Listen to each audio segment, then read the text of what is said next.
Il est avec nous dans ce studio, sur ce plateau, Monsieur Mohamed Sidibé. Bonsoir. Oui, bonsoir. Je précise que vous êtes le président du Haut Conseil des Maliens vivant en Guinée. Tout à fait. Très bien. Avant de parler de l'an 62, premièrement, vous êtes en Guinée et vous êtes très actif. En tout cas, quel est le regard que vous portez sur l'évolution du processus de transition dans votre pays?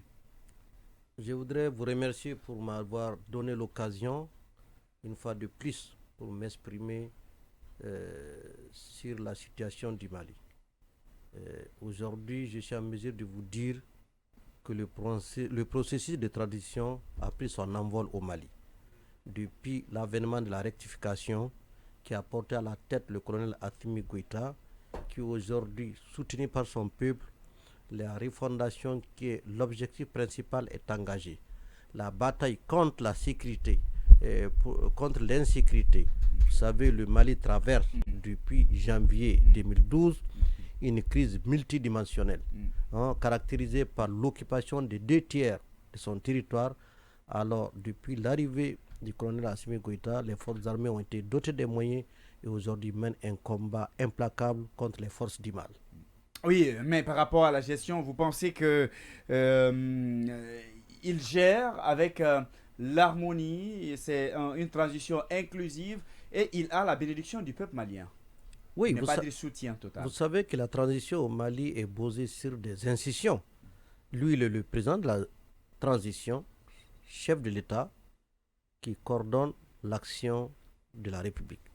À côté de lui, il y a l'organe législatif, le Conseil national de la transition, dont moi je suis membre, qui veille en tout cas à la bonne exécution du plan d'action qui nous a été présenté en plénière. Il y a le gouvernement de transition qui gère les actions gouvernementales.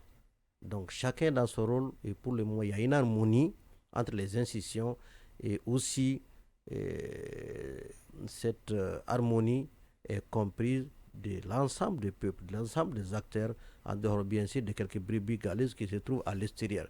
Mais le peuple malien aujourd'hui reste mobilisé devant cette action. D'accord. Je voudrais poser la question de savoir de l'inclusivité de cette transition, parce qu'on a vu une frange importante aussi des partis politiques qui se disaient ne pas se reconnaître, non seulement dans la constitution et qui avaient même boudé les assises nationales. Non seulement dans la constitution du CNT, mais dans aussi l'élan d'aller à des élections libres, crédibles et transparentes. Il y a une frange des partis politiques. Comment vous l'expliquez? Voilà. Non, je pense que vous n'avez pas la bonne information. À la mise en place du CNT, c'est le MS5, le mouvement du 5 juin, RFP, qui disait ne pas se retrouver, ne pas reconnaître dans l'organe législatif. Et depuis, c'est le président du comité stratégique de ce mouvement qui est devenu le Premier ministre. Et depuis, je ne pense pas qu'il y a des contestations en dehors de ceux qui ont effectivement ceux qui incarnent l'ancien système. Et ceci ne peut pas.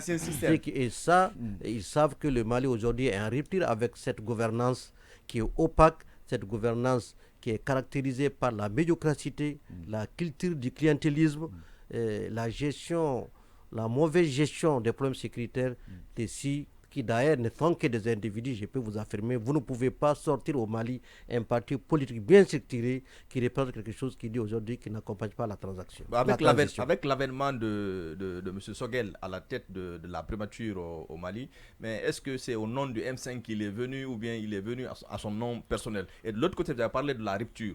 Et si nous prenons un peu l'historique du Mali, c'est que M. Sogel en question n'est pas quelqu'un de nouveau dans la chaîne politique malienne. Bon. C'est quelqu'un aussi tant bien que mal. Il est responsable, s'il faut dire, du bilan de IBK ou bien par le passé, parce qu'il a géré par le passé aussi. Je vais vous dire qu'il faut être légaliste. Jusqu'à sa désignation comme Premier ministre, il est le président incontesté et incontestable du comité stratégique du M5 RFP. Ça, c'est clair. Donc, il n'a jamais été constaté jusqu'à son nomination. Donc, ce n'est pas en tant qu'individu qu'il est venu. Il est venu sur proposition de son mouvement.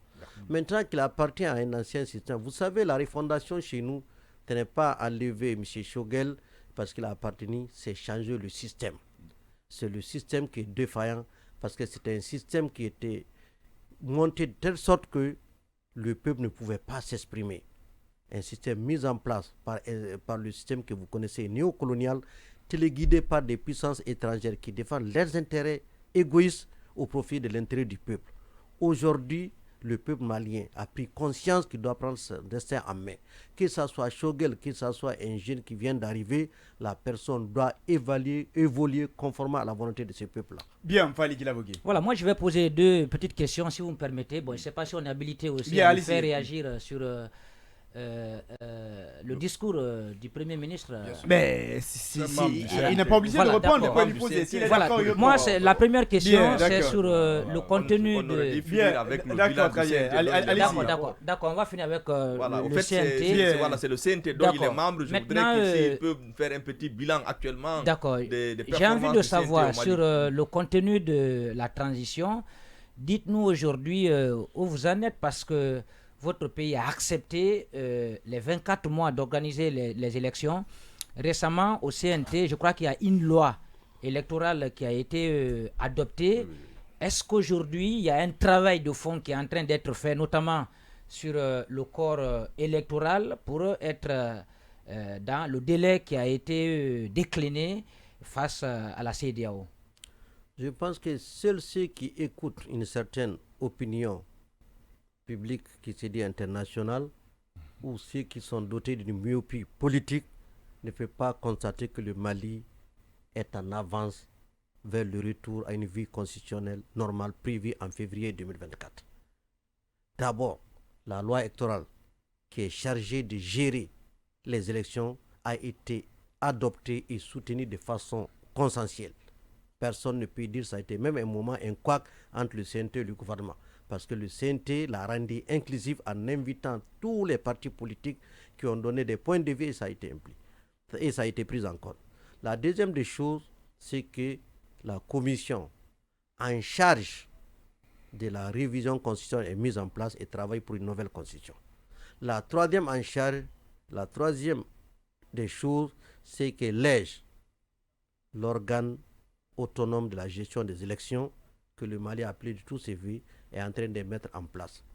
Si tous ceci sont en place, il ne resterait qu'à atteindre le fichier électoral et aller vers des élections crédibles, transparentes et acceptées de tous. Oui, mais qu'est-ce qui vous dit que cette fois-ci sera le bon? Parce qu'on se rappelle quand même qu'il y a eu d'abord 2 ans. Après ces 2 années, on s'est retrouvé pour dire non, il va faire des assises et discuter encore du chronogramme. Qu'est-ce qui vous dit que cette fois-ci, c'est le bon?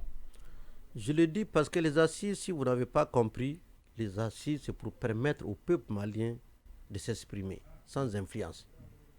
La première décision était une décision téléguidée par la France à travers l'Occident. Après, les gens ont compris.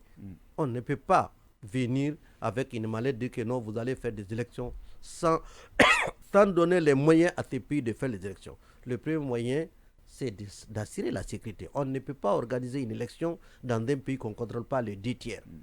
Et c'est sur ça que les gens se sont battus. C'est extrêmement important.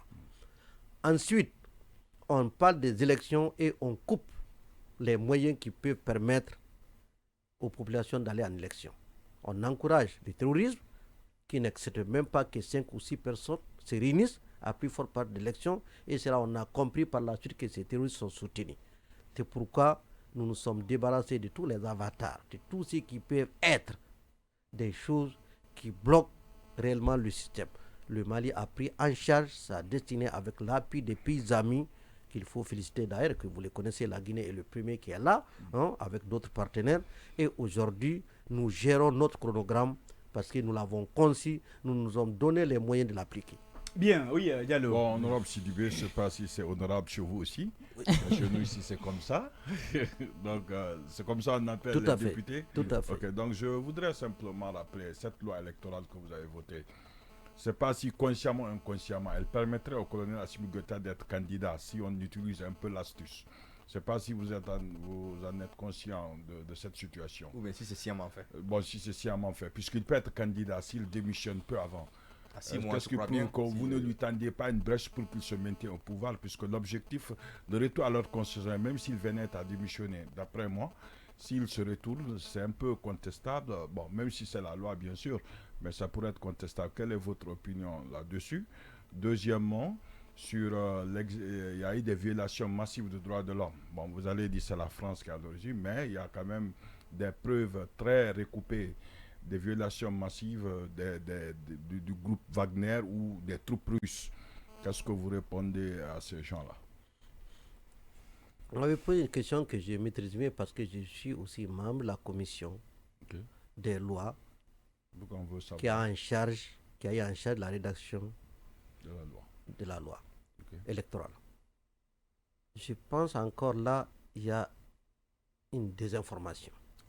La loi électorale, sur la base de laquelle on a travaillé, prévoyait déjà cette disposition. Ce n'est pas lié à Assimi Goïta. L'ancienne loi qui date de 92 dit clairement tout militaire désiré de se présenter aux élections peut démissionner 6 mois avant la date d'élection. Et si vous vous rappelez, le général Moussa était candidat, il avait démissionné. Moussa Senkoro. Moussa Senkoro était candidat, il avait démissionné. Donc c'est des dispositions qui existent, mais dès lors que les gens s'appellent... Mais sauf que vous n'étiez pas obligé de la maintenir dans le contexte actuel. Figées. Oui, même ce Sidibé, est-ce que vous étiez obligé de la maintenir? Écoute, une loi électorale répond aux aspirations de la population. Non seulement aux aspirations, mais respecte les lois en vigueur. Il reste dans l'esprit de la Constitution, parce que la mère de toutes les lois, c'est la Constitution. Nous ne pouvons pas aller contre l'esprit de la Constitution. Tant que la Constitution n'est pas amendée, les dispositions qui sont contenues dans l'ancienne Constitution, parce que le Mali n'a pas dissous la Constitution, donc doivent être reconduites. Donc il y a des sujets, même si nous avons la volonté, nous ne pouvons pas aller au-delà. C'est pourquoi après la lecture, les gens ont estimé qu'il faut relire la Constitution, et dans la Constitution, tout va être dit. Alors, on va saluer. Alors, on va saluer ce point d'abord. Alors, on va saluer la bonne volonté, mais derrière, est-ce qu'il n'y a pas de risque? Cette interprétation, je pense qu'elle est erronée. Je ne pense pas que la constitution malienne puisse permettre aux militaires de venir au pouvoir directement. C'est une loi qui n'est pas comptée à la constitution, qui permettra à un militaire de venir. On pouvait bien éliminer cette partie pour ne pas tendre la brèche à Assimi Goïta de se maintenir. Et dans cette hypothèse, normalement, le bon sens voudrait que lui, il ne se maintienne pas après. Bon, c'est pas encore quelle est la volonté du peuple. Je ne sais pas comment vous appelez le bon sens. Le bon sens veut que vous laissez un peuple choisir librement son dirigeant. Laissez-moi finir. Vous laissez un peuple choisir son dirigeant.